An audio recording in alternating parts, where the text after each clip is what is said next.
The Witcher Season 4 has the show's worst Rotten Tomatoes score yet, and this exposes the impossible position Netflix has placed itself in. The fantasy series had all the potential to be something spectacular, especially since the Witcher books and video game had already established a strong fanbase. However, from the very beginning, Netflix's The Witcher stood on pretty shaky legs. The Witcher's first season was a hit with general audiences, though critics weren't so impressed. Still, on both sides of the debate, there were criticisms that Netflix was changing the material a bit too much.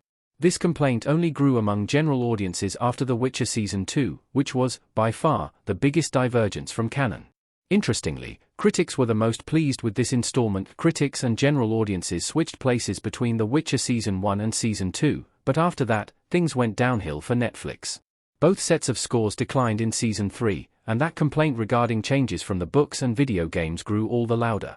Netflix's only chance of making a comeback with The Witcher Season 4 was to strictly adhere to the books. However, we now see this wasn't enough. The Witcher Season 4's book faithfulness didn't save the Netflix show. The cries for Netflix to stick to the source material in the Witcher series didn't go ignored. Though it's impossible to adapt a book to the screen perfectly, this most recent installment did a pretty decent job. Yennefer's story was the only arc in Season 4 that was an invention of Netflix's writers, but it was a logical shift.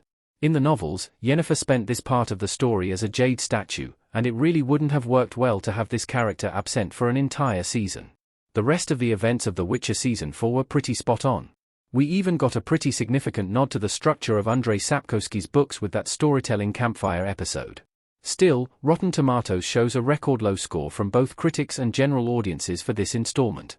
Though book faithfulness was identified as the show's greatest issue, it's evident that Netflix's problems run much deeper.